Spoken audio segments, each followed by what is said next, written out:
वैराग्य शतक भाग 7 मन संबोधन पद्धति श्लोक 61।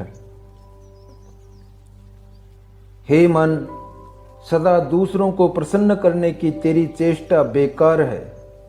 इसके विपरीत यदि तू अपने ही शोध में लग जाए तो अपने भीतर ऐसे ऐसे जौहर पावेगा कि तेरे सब संकल्प आप ही आप सिद्ध हो जाएंगे। मन में जब कोई इच्छा ही न रहे तब किसी के अभाव का आभास भी न होगा।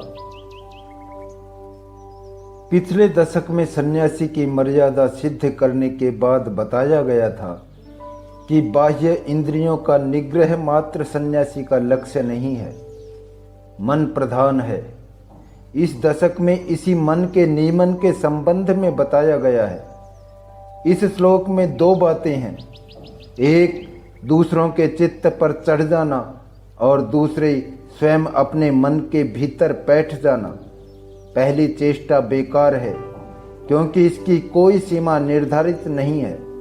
सैकड़ों हजारों नहीं, लाखों करोड़ों को प्रसन्न करना किसी एक के बस की बात नहीं है।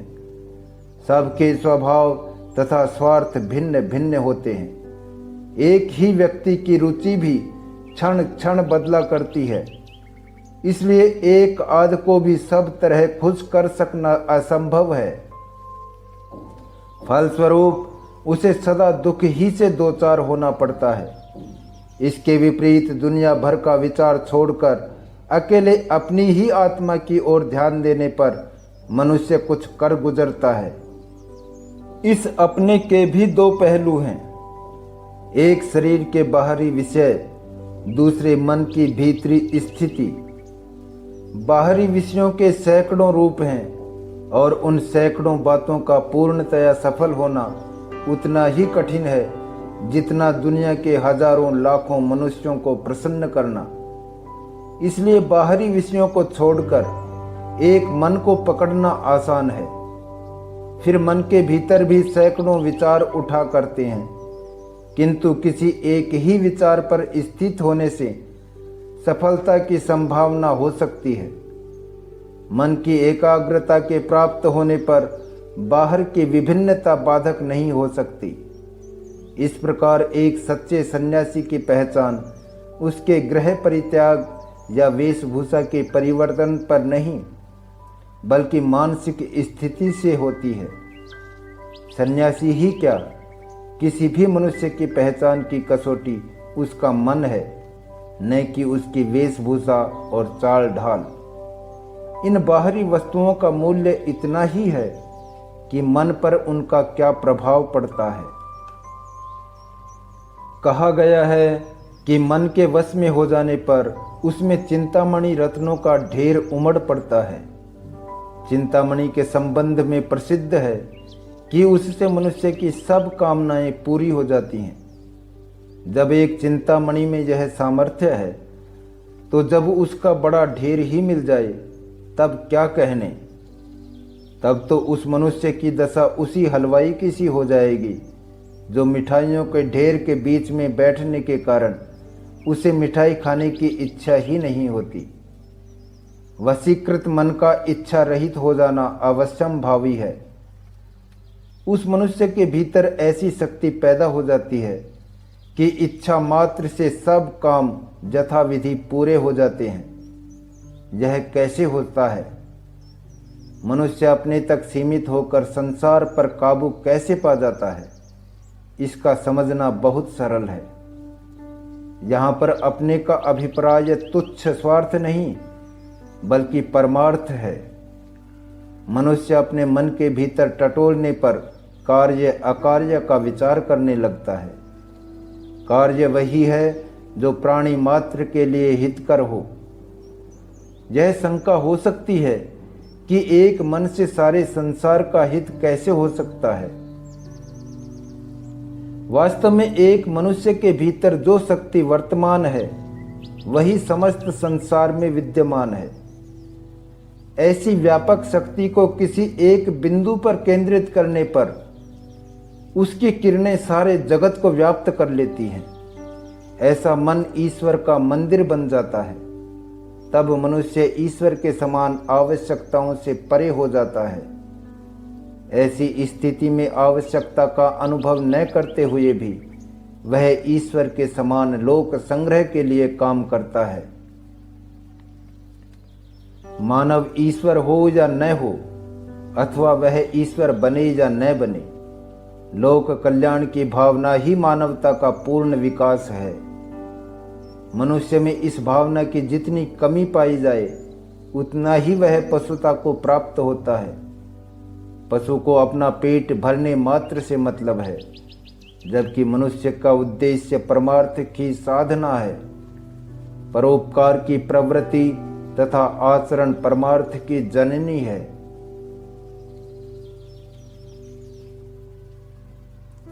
श्लोक 62। हे मन, तू बेकार यहां वहां घूमा ना कर, किसी एक जगह टिक जा, होनी होकर रहेगी। न पीछे की बातों पर पछताने से कोई फायदा है और न आगे की बातों पर विचारने में कोई लाभ।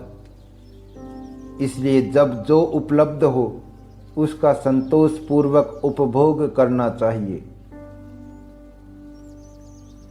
पिछले श्लोक में कहा गया था कि दूसरों को प्रसन्न करने का प्रयास छोड़ अपने ही मन को शोधने की चेष्टा करनी चाहिए। इस श्लोक में कहा गया है कि उतना ही पर्याप्त नहीं है। मन का भिन्न भिन्न भोगों के पीछे भागना भी बेकार है, क्योंकि जो बात जैसी बननी या बिगड़नी है ठीक वैसे ही बनेगी या बिगड़ेगी। इसलिए किसी बीती बात पर पछताने या आगे की बात का सोच विचार करने से कोई लाभ नहीं हो सकता। किंतु जब तक शरीर है, भोग से छुटकारा भी तो नहीं है। इसलिए आगे और पीछे की बातों के संबंध में मन में विचार उठेंगे ही। इस श्लोक में इन ही विचारों को बेकार इधर उधर भटकने से बचाकर ठीक दिशा में प्रवृत्त करने का उपाय बताया गया है। पीछे या आगे का विचार छोड़कर केवल वर्तमान का विचार करना चाहिए, बल्कि अपनी अपनी शक्ति के अनुसार उस पर अमल करना चाहिए। इसलिए कि प्रत्येक वर्तमान उस क्षण भर के बीत जाने पर भूत बन जाता है। जो व्यक्ति बीती बात पर पछताता है, वास्तव में उसने भूतकाल का सदुपयोग नहीं किया, जब वह भूत वर्तमान अवस्था में था। उस बीती बात पर हाथ मलते रहने का नतीजा यह होता है कि प्रस्तुत बात के लिए भी कुछ करते धरते नहीं बनता। समय बीतने के बाद आज के हाथ पर की बात को पीछे की बात कहकर पछताना पड़ता है, और यह तांता कभी नहीं टूटता। इसके विपरीत यदि मनुष्य वर्तमान ही का ध्यान रखें तो कभी पीछे की बात पर पछताने का अवसर ही न आवे। इसका यह अभिप्राय कदापि नहीं है कि अपने या दूसरों के पिछले बुरे कार्यों की सजा से बचें या भली बातों का उपभोग न करें। वर्तमान के उपयुक्त उपभोग के अंदर ये दोनों बातें आ ही जाती हैं। अब रही भविष्य की बात, भविष्य की बात भी ठीक वैसी ही है जैसे भूत की। आज का भूत ही जिस प्रकार पीछे वर्तमान रह चुका है, उसी प्रकार आज का वर्तमान कल के दिन चलकर भविष्य हो जाएगा। वर्तमान का ठीक उपभोग न करने का परिणाम होता है भविष्य का भी विनाश। इस प्रकार वर्तमान का महत्व सबसे अधिक है। वर्तमान दुधारी तलवार है जो भूत और भविष्य दोनों ओर वार करता है। वर्तमान का ध्यान रखने में यह लाभ है कि उस घड़ी के बीतने पर पीछे की बात पर मनुष्य को संतोष रहेगा और वह संतोष आगे के लिए बल देगा, और बाद में जब वह भविष्य न रहकर वर्तमान हो जाएगा, तब वह उसे भी उसी खूबी के साथ निभाएगा। इसके अतिरिक्त वर्तमान के ठीक ठीक उपयोग के माने यही हैं कि उसका भविष्य पर अच्छा असर पड़े, भविष्य को बिगाड़े नहीं। इस प्रकार केवल वर्तमान का ध्यान रखने से भूत और भविष्य दोनों से निश्चिंत हो सकते हैं। किंतु श्लोक में तो वर्तमान के बारे में यही कहा है कि आपसे आप जो आ पड़े उसी को भोगना चाहिए। इसका अभिप्राय केवल इतना ही है कि पुत्र कलत्र, जन्म मरण, सुख दुख आदि दैविक घटनाओं को चुपचाप सहना चाहिए और संतोष मानना चाहिए, किंतु पिछली बातों पर मनन करने या आगे के लिए योजना बनाने की मनाही नहीं है। श्लोक 63। शब्द, रूप, रस, गंध आदि इंद्रियों के विषय बीहड़ वन के समान अति दुखदायी हैं। इसलिए हे मन, इन विषय वासनाओं से एकदम मुँह फेर ले। इसके विपरीत ज्ञान का मार्ग समस्त दुखों को हरने वाला और शाश्वत सुख का देने वाला है। इसलिए तू तुरंत इस कल्याणकारी मार्ग का राही बनकर शांत चित्त हो जा। चपलता छोड़ दे, सांसारिक भोगों की इच्छा न कर और सदा संतोषी बना रहे। इस श्लोक का पहला शब्द एतस्मात् पिछले श्लोक में कही गई बातों की ओर संकेत करता है। पिछले श्लोक में वर्तमान मात्र का ध्यान रखने को कहा गया था। इस श्लोक में वर्तमान में भी सांसारिक सुखों से दूर रहने की शिक्षा दी गई है और इसे श्रेय का मार्ग कहा गया है। क्षणिक सुखों को प्रेय और शाश्वत सुखों को श्रेय कहते हैं। प्रेय सांसारिक है और श्रेय स्वर्गीय। प्रेय तात्कालिक सुख देने वाला है और श्रेय अमोघ शांति प्रदान करने वाला है। पिछले श्लोक में उदासीन भाव से जीवन बिताने की जो शिक्षा दी गई थी वह इसी प्रेय मार्ग को उद्देश्य करके कहा गया था, किंतु श्रेय के प्रति उदासीनता वांछनीय नहीं है। साधारण मनुष्य को प्रेय मार्ग अच्छा लगता है, अर्थात सांसारिक सुख प्रिय लगते हैं। जहाँ शरीर है वहाँ संसार को भोगना भी अनिवार्य है, इससे कोई बच नहीं सकता। इसलिए हमें सांसारिक सुखों को अथवा दुखों को उदासीन भाव से भोगते जाना चाहिए, परंतु जहाँ तक श्रेयोदायक वस्तुओं का संबंध है उनके लिए खुशी खुशी दुखों को सहकर उनकी प्राप्ति के लिए चेष्टा करनी चाहिए। इसमें देर हो सकती है पर अंत में स्थायी शांति की प्राप्ति होती है। शब्द एतस्मात् से चारों ओर के इस जगत की ओर भी संकेत है। इस शरीर को सुख देने वाली और इस संसार के साथ समाप्त होने वाली सभी वस्तुएं प्रेय हैं। जो लोग क्षणिक सांसारिक सुख के लिए जीवन बिताते हैं वे प्रेय मार्ग के अनुगामी हैं। इसके विपरीत जो परहित में जीवन लगाते हैं वे श्रेय पथगामी हैं, परंतु परहित में भी भावना प्रधान है। इसीलिए शांत भाव से काम करने और चपलता को छोड़ने की बात कही गई है। जनहित के कार्य करने वालों में दोनों ही प्रकार के लोग पाए जाते हैं। जो लोग शांत भाव से कर्तव्य समझकर सेवा कार्य में संलग्न रहते हैं वे श्रेयाभिलाषी हैं, और जो मन में धन, सत्ता, गौरव की भावनाओं को लेकर जनहित का स्वांग रचते हैं वे सेवा में तल्लीन दिखते हुए भी वास्तव में प्रेयाभिलाषी हैं।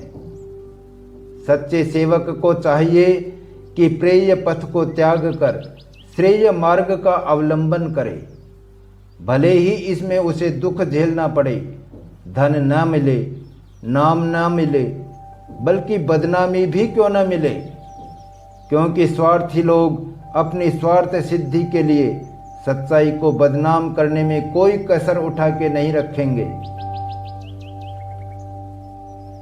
यहाँ पर सवाल उठता है कि क्या सार्वजनिक सेवा कार्य करने वालों को ही श्रेय की प्राप्ति होगी और घर गृहस्थी में लगे हुए लोगों का कभी उद्धार ना होगा? इसकी आशंका तनिक भी नहीं है। जिस प्रकार जन सेवा की आड़ में स्वार्थ सिद्ध करने वाले अधिक होते हैं, उसी प्रकार अपने अपने धंधों में लगे हुए लोगों में भी निजी काम करते हुए परहित करने वाले अधिक पाए जाते हैं। दूसरों को हानि पहुंचाए बिना बल्कि अपने काम के द्वारा दूसरों की आवश्यकताओं को पूरा करने वाले परोपकारी और पुण्यात्मा ही हैं। जैसे किसान खेती करके अपने बाल बच्चों का पोषण करता है, मगर साथ ही समाज के लिए अन्न उपजाता है, और यह जन सेवा है। इसी प्रकार चमार, कुम्हार, लोहार, मजदूर भी जन सेवक हैं।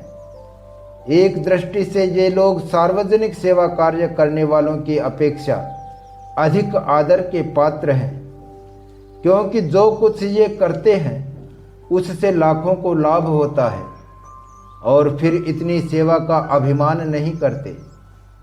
इसके विपरीत सेवा की ध्वजा उठाने वाले टट्टी की आड़ में शिकार खेलते हैं। इसलिए उनकी सेवा में यदि स्वार्थ का भाव रहा तो वह निश्चय ही पापी है। महात्मा महंत का भेष रखकर व्यभिचार, अत्याचार करने वाला खुले आम चोरी डाका करने वाले से कहीं अधिक खतरनाक है। निजी धंधा कर लें या जन सेवा करें, दोनों में भी स्वार्थ और सत्य की परख जनता नहीं कर सकती। यदि करे भी तो बहुत देर में, समय बीत जाने के बाद करेगी। हर व्यक्ति अपनी परख आप ही कर सकता है। कार्य में भावना प्रधान है, और भावना को बाहर का कोई आदमी देख नहीं सकता। अपनी भावना का साक्षी आप ही होता है या भगवान। श्लोक 64। मोह को छोड़ दो, महादेव जी में मन लगाओ और गंगा जी के तट पर वास करो। इस संसार में जल की तरंगों, पानी के बुलबुलों, बिजली की चमक, आग की लौ, सांपों, संपत्तियों तथा स्वजनों का कोई विश्वास नहीं है।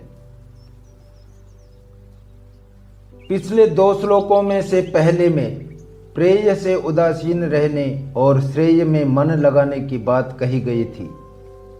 उन श्लोकों के अभिप्राय को और अधिक स्पष्ट करके बताया गया है कि मनुष्य को क्या करना चाहिए और क्या नहीं करना चाहिए। बताया है कि मोह को त्यागना, पावन प्रदेशों में निवास करना तथा भगवत भजन करना श्रेय है। धन संपत्ति और बंधु मित्रों के मोह में फंसना प्रेय है। प्रेय पदार्थों का कोई विश्वास नहीं है, इसलिए श्रेय में पूर्ण विश्वास रखना चाहिए। इसका यह स्पष्ट अभिप्राय है कि प्रेय में तात्कालिक सुख प्राप्त होने पर भी उसमें धोखा है, बाद में पछताना पड़ेगा। इसके विपरीत श्रेय में विपत्तियों के टूट पड़ने पर भी अंत में लाभदायक ही सिद्ध होंगे। प्रेय के सुखों में भूल न जाना और श्रेय के दुखों से व्याकुल न होना ही मोह का परित्याग है। प्रेय के सिलसिले में श्री तथा सुरत दोनों की चर्चा की गई है। तरंग, बुलबुला, बिजली, आग की लौ, सांप के फन की जो उपमाएं दी गई हैं वे सब श्री तथा सुरत दोनों पर ही लागू होती हैं, किंतु प्रथम 3 श्री के लिए और अंतिम 2 सुरत के लिए अधिक उपयुक्त है। जान पड़ता है श्री जल तरंग के समान चंचल, पानी के बुलबुले के समान क्षणभंगुर और बिजली की चमक के समान चकाचौंध करने वाली है। बंधु मित्र आग की तरह जला डालने वाले और सांप की तरह डसने वाले हैं, इसलिए यह दोनों विश्वास करने योग्य नहीं है। इसके विपरीत महादेव जी का ध्यान भजन श्रेयस्कर है और इसमें किसी प्रकार का धोखा नहीं है। किंतु जल, ज्वाला और सर्प आदि से बचने और शंकर भगवान को सेवने की जो बात कही गई है, ये सब महादेव जी के साथ मौजूद हैं। उनकी जटाओं में से गंगा जी बह निकलती हैं, माथे में तीसरे नेत्र से आग की ज्वाला निकला करती है, और गले में सांप लपेटे हैं। इसे दो दृष्टिकोण से देखा जा सकता है। एक यह कि इन घातक वस्तुओं को भी साधा जा सकता है, किंतु श्लोक के उत्तरार्ध का यह भी अभिप्राय लिया जा सकता है कि इन प्रतीकों को पूजना भी मोह अथवा अज्ञान है। ताम रतिम उपार्जय कहकर केवल विशुद्ध भक्ति की ओर संकेत किया गया है। श्लोक 65। धन का स्वभाव महाचंचल है, रंडी किसी उसकी चाल है, और वह रहती सदा राजाओं की बाहों के बीच है, जो कभी भी तन सकती हैं। इसलिए हे मन, तू कभी ऐसे धन की चाह न कर, उसकी बड़ाई न कर। अब हमारा इरादा यही है कि कथरी कंधे पर डाल, करवा हाथ में ले, पुण्यपुरी काशी जी की गलियों में दर दर भीख मांगकर गुजारा करें। पिछले श्लोक में प्रेय के परित्याग के सिलसिले में घर, संपत्ति तथा बंधुओं से दूर हो जाने की बात कही गई थी। फिर निर्वाह कैसे करे, यही इस श्लोक में बताया गया है। घर छोड़ काशीवास करें, वैभव त्याग कथरी संभालें, और भाई बंधुओं की जगह संसार को ही अपना समझ सभी घरों से भिक्षा लें। इसमें संदेह नहीं कि त्याग मूर्ति का यह सदैव चित्रण है, किंतु यहाँ पर मूर्तिमान त्याग के सदैव चित्र का प्रश्न नहीं है। घर पर न रहा, काशी जी में रहा, बहुमूल्य वस्त्र आभूषण नहीं पहने, कथरी डाल ली, स्त्री और बच्चों के बीच खाया पिया नहीं, दर दर कौर मांगा, इसमें अंतर क्या पड़ता है? काम तो वही हुए, काम तो वही करें, पर बिना कारण शरीर और मन को कष्ट क्यों दे? क्या अधिक दुख भोगने में ही मुक्ति है? यह बात नहीं है। धन, वैभव आदि अस्थायी हैं, ये अंत में कष्ट के ही कारण होते हैं, इसलिए इनमें मन न लगावें, यही इसका अभिप्राय है। मन नहीं मानता, शरीर सहन नहीं कर सकता, इसलिए शरीर को थोड़ा सा कष्ट देकर मन को इसका अभ्यस्त बनाना पड़ता है। यदि लंगोटी लगाने और कौर खाने के बाद भी मन सांसारिक सुख के लिए तिल मिलाया करे, तो उस त्याग तथा कष्ट सहन से कोई लाभ नहीं, बल्कि धन दौलत के बीच झूला झूलते हुए भी यदि मन उसमें फंसा न रहे, तो मन को मारने के लिए किसी अभ्यास की जरूरत ही नहीं है।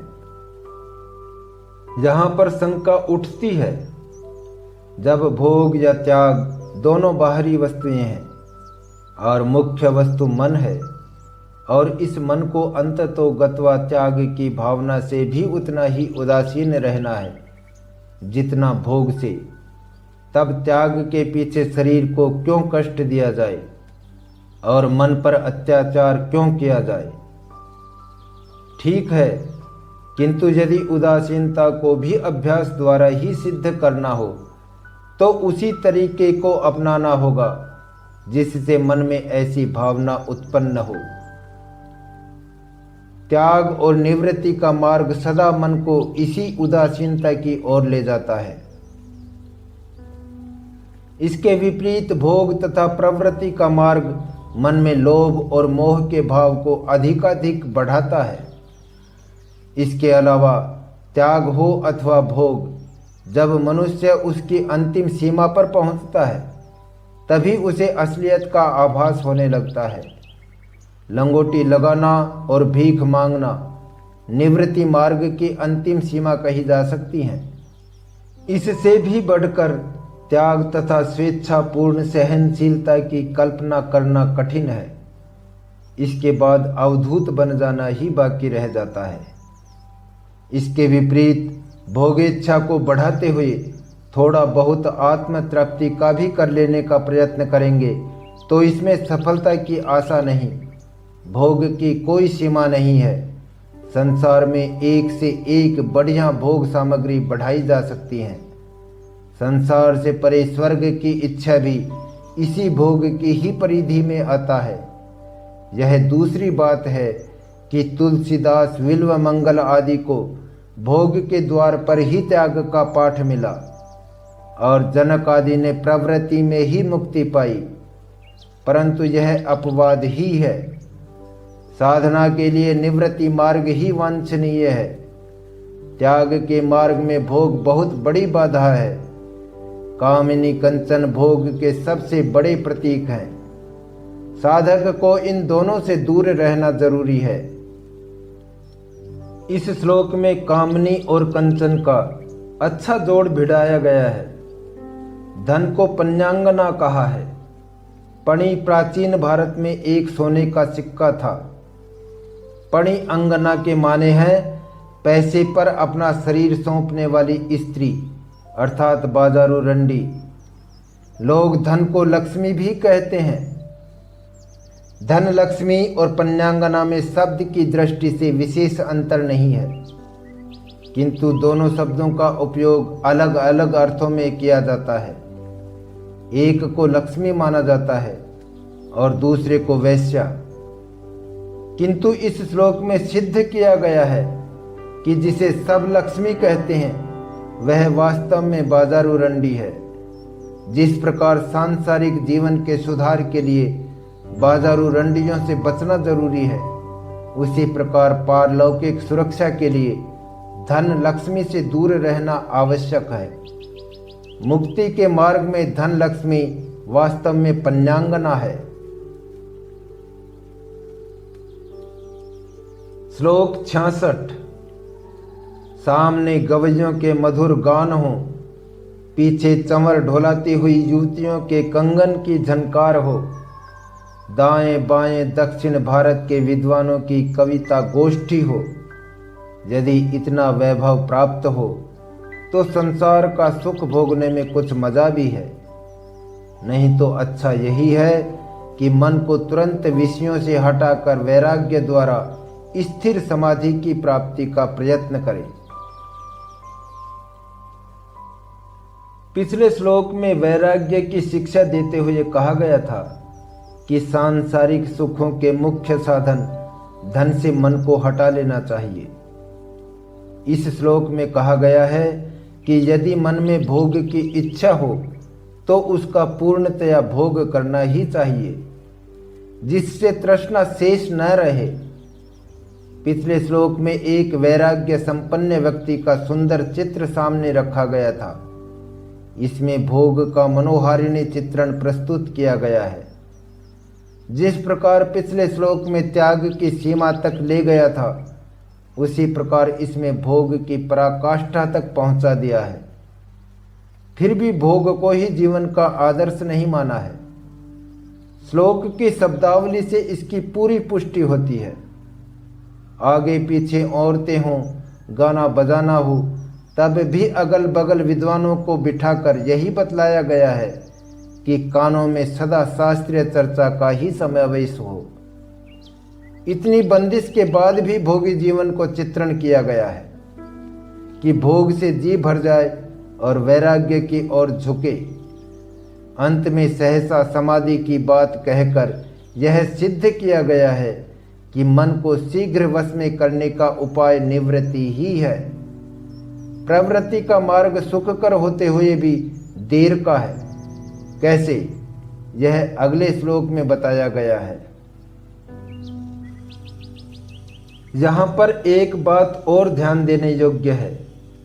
राज दरबार का जो वर्णन इस श्लोक में है, ऐसा लगता है कि यह स्वयं भर्तृहरि का स्वानुभव है, नहीं तो इतना सुंदर वर्णन देना कठिन है। भर्तृहरि का कहना है कि मैंने ऐसे सुख भोग डाले हैं, उनमें जो सुख है वह स्थायी नहीं है। क्षणिक सुख का आनंद पाना भी हो तो कम से कम इतना वैभव होना ही चाहिए, और यदि वह विद्वान तथा ज्ञानी हो तो उससे जरूर जी भर जाएगा, जैसा भर्तृहरि को स्वयं हुआ है। तभी वह विश्वास के साथ कह सकता है कि इस सुख में कोई सार नहीं है। इसीलिए बिना विलंब समाधि का आश्रय लेने की शिक्षा दी गई है। श्लोक में विद्वानों के साथ दाक्षिणात्य का विशेषण यह सिद्ध करता है कि आज से 2000 वर्ष पूर्व भी दक्षिण में उत्तर की अपेक्षा संस्कृत साहित्य का अधिक प्रचार था। आज के समान तब भी सारे भारत में दक्षिणी विद्वानों की धाक थी। याद रहे, यहाँ पर विशेष व्यक्तियों की बात नहीं हो रही है। इससे उस विचारधारा का खंडन होता है कि केवल मुसलमानों के आक्रमण या उनके सदियों के संपर्क के कारण आर्य संस्कृति में संकर उत्पन्न हो गया। सच्ची बात तो यह है कि द्रविड़ों की सभ्यता तथा संस्कृति आर्यों की अपेक्षा अधिक उन्नत थी। प्राचीन अवशेष तथा अर्वाचीन नमूने ही इसके प्रमाण हैं। बल तथा बर्बरता में आक्रमणकारी आर्य अवश्य ही बढ़े चढ़े थे, किंतु सुसंस्कृत शांति प्रिय द्रविड़ बौद्धिक दृष्टि से तथा कला कौशल में आर्यों को शुद्ध करने की क्षमता रखते थे और किया भी। किंतु कठिनाई तो यह है कि किसको शुद्ध द्रविड़ अथवा शुद्ध आर्य कहा जाए, क्योंकि सम्मिश्रण ही संस्कृति की जननी है।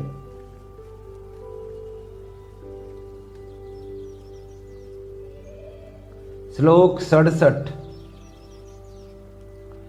इतनी सारी धन संपत्ति के मालिक हो जाएं कि बेरोक टोक मनचाहा काम हो जाए, इतना बल पौरुष प्राप्त हो जाए कि सब दुश्मनों को कुचल डालें, इतने संपन्न हो जाएं कि सब बंधु मित्रों को खुश कर सकें और खुद कल्पांत तक जीते रहें।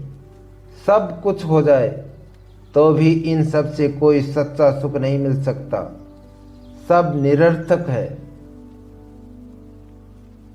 पिछले श्लोक में कहा गया था कि खूब सुख सामग्री हो, जी भर कर सुख भोगा भी जाए, किंतु इतने वैभव का प्राप्त होना और उससे मन का छक जाना दोनों अनहोनी बातें हैं। इस श्लोक में कहा गया है कि ऐसे कल्पनातीत सुख से भी कुछ नहीं होने का। मान लो कि एक व्यक्ति ऐसा है कि उसकी सभी इच्छाएं पूरी हो जाती हैं।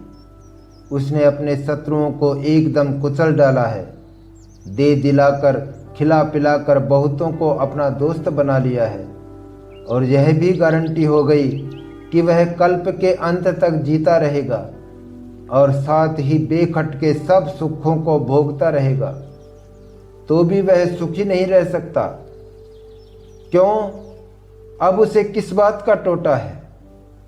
धन संग्रह, शत्रु हनन, मित्र संपादन और अमर जीवन, इन चारों बातों के भीतर वास्तव में एक ही भावना काम कर रही है, और वह है धन लिप्सा। इसी धन को बचाने के लिए शत्रु संहार होता है, इसी की प्राप्ति के लिए मित्र मंडली इकट्ठी होती है, और इसी के भोगने के लिए लंबी चौड़ी आयु का लालच होता है। सुख भोग में शत्रु और मृत्यु को सभी बाधक मानते हैं, किंतु यह कोई सोचता नहीं कि स्वयं धन तथा मित्र भी उस सुख में उतने ही बाधक हैं। श्लोक 64 में बंधु मित्रों को आग और सर्प के समान भयावने बताया गया है, और जिस धन से यह सब किया जाता है उसकी तुलना पानी के बुलबुले या बिजली की चमक से की गई है। इस तरह सिद्ध हो जाता है कि लोग जिनसे प्रेम करते हैं वे भी खतरे से खाली नहीं है। प्रेम का मार्ग ऐसा ही है। यहाँ पर शत्रु मित्र, इन दो शब्दों पर थोड़ा सा विचार कर लें। एक के पास धन दौलत की भरमार है, स्वभावतः सभी लोग उसे चाहेंगे। सबको उतना मिल नहीं सकता, सबको सब उठाकर कोई दे नहीं सकता। थोड़ा सा पाकर जो संतुष्ट हो जाते हैं वही लोग मित्र मंडली में जगह पाते हैं। बाकी लोग देखते रह जाते हैं और आशा लगाए बैठे रहते हैं। फलस्वरूप उनका पीड़न, शोषण भी होता है। किंतु कुछ ऐसे भी निकलते हैं जो बराबरी का दावा करते हैं, मुकाबले की हिम्मत करते हैं और यही शत्रु बन जाते हैं। जब धन पाकर ही कुछ मित्र बन सकते हैं, तब तो धन देकर शत्रुओं को भी मित्र बना लिया जा सकता है। मगर किस किस को दिया जाए, कितना दिया जाए, फिर बचेगा ही क्या। इसी बात को श्लोक 59 में कहा था कि कोई किसी को दे नहीं सकता और देगा भी तो बहुत थोड़ा देगा। इस थोड़े से के लिए जो लार टपकाते हैं वह महान मूर्ख हैं। थोड़ा सा पाकर दोस्ती का दम भरने वाले ऐसे ही लोग होते हैं। शत्रुओं का गुट भी इसी श्रेणी में से बनता है और इसी भावना से प्रेरित होकर शत्रुता पर तुल जाता है। उसे और भी अधिक ओछी प्रवृत्ति वाले साथी मिल जाते हैं। इस प्रकार हर पक्ष के मित्र भी हैं और शत्रु भी, और दोनों का आराध्य देव वही धन या ऐसी ही कोई वस्तु है। फिर कोई मित्र कैसे और शत्रु कैसे? जो मित्र बनते हैं वो शत्रु बन जाते हैं। सच तो यह है कि कोई कोई शत्रु होते हुए भी बहुत कुछ उपकार कर जाते हैं और कुछ मित्र मित्रता का व्यवहार करते हुए भी हानि पहुंचाते हैं। शत्रु के भय से या उसकी टीका टिप्पणी से हम अपने आप को मजबूत कर लेते हैं और त्रुटियों को दूर कर लेते हैं और मित्रों के भरोसे पर निश्चिंत और बेपरवाह बन जाते हैं और उससे हम में दोष आ जाते हैं। जब वस्तु स्थिति ऐसी है तब धन राशि पर बैठ जाना, शत्रुओं को कुचलना या मित्र मंडली बना लेना और कल्पांत तक जीना सब व्यर्थ है। इसलिए मनुष्य को चाहिए कि न वह धन बटोरे, न शत्रु मित्र बनाए और न बहुत जीने का लालच करे।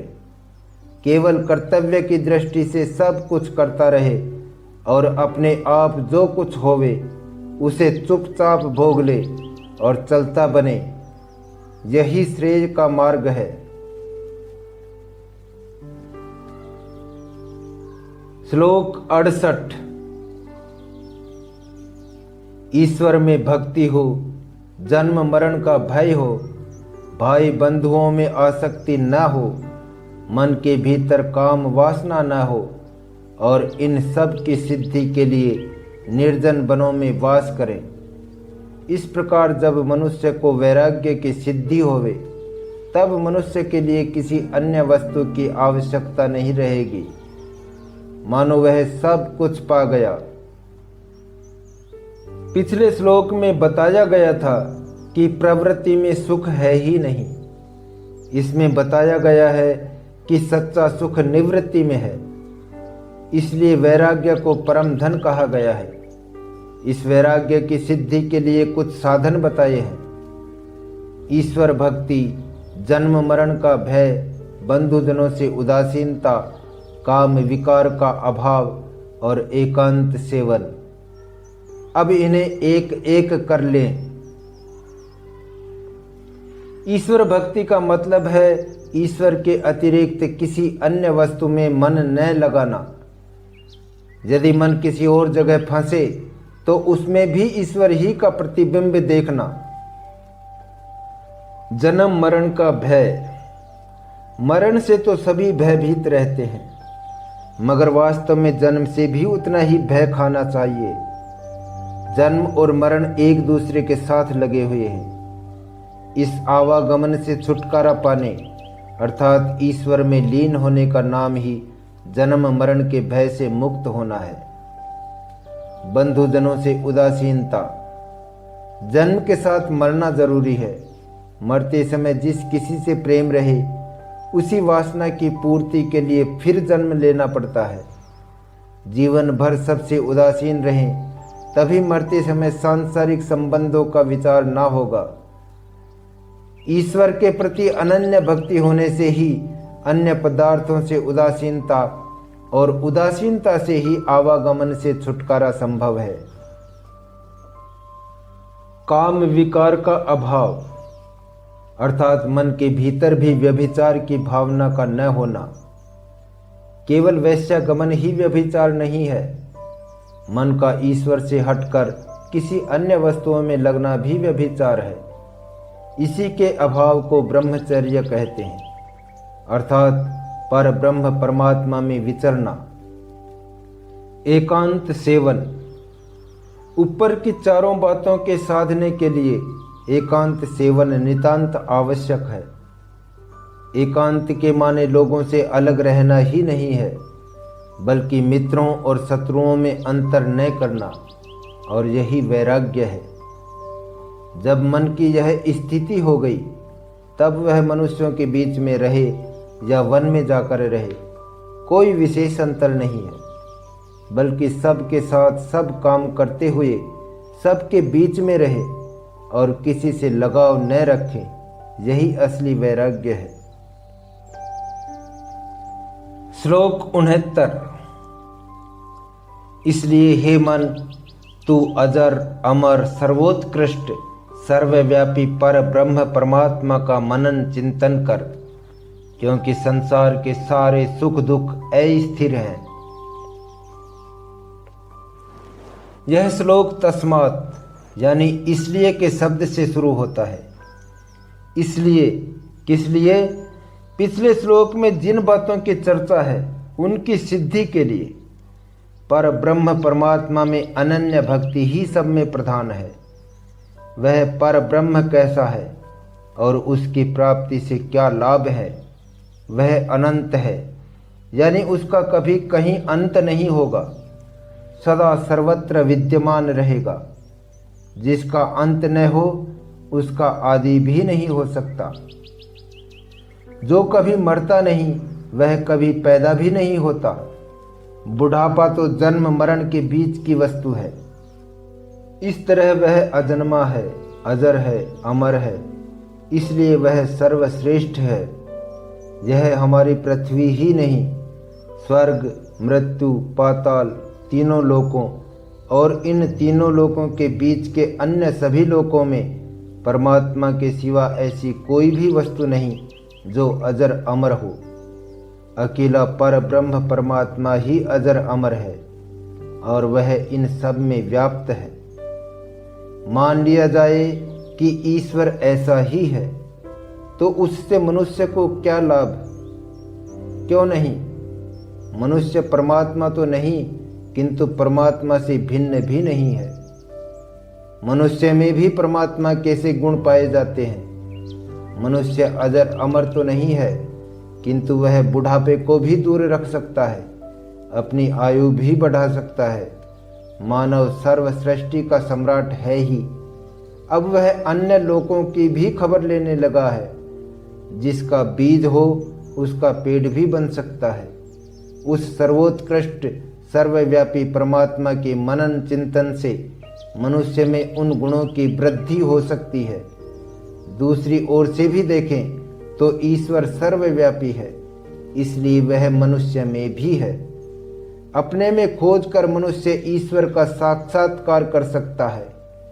तब वह मानव अनुभव करने लगेगा कि सारी सृष्टि में वह स्वयं व्याप्त है, कोई वस्तु उससे भिन्न नहीं है। मनुष्य तब सबको अपने ही समान समझेगा, अपने में ईश्वरत्व पाएगा तो दूसरों में भी उसी का प्रतिबिंब देखेगा। इस समानता का भाव मनुष्य तक सीमित न रखकर पशु पक्षियों और पेड़ पहाड़ों को भी वही स्थान देगा। आदर्श समाज में मनुष्य मात्र को यह अधिकार दिया जाता है, किंतु मनुष्य से भी आगे बढ़कर सृष्टि की प्रत्येक वस्तु का भी यही अधिकार मानना निश्चय ही ऊंची बात है। थोड़े बहुत रूप में साधारण मनुष्य भी यही करते हैं, किंतु वह थोड़ी मात्रा में करता है, इसलिए वह मानव मालूम देता है। उन्हीं बातों की मात्रा बढ़ाना ईश्वरत्व की ओर पग बढ़ाना है। उसी भावना से सराबोर होना, उसी को जीवन धारा बनाना स्वयं ईश्वर बनना है। संसार का, सृष्टि का स्वामी बनना है।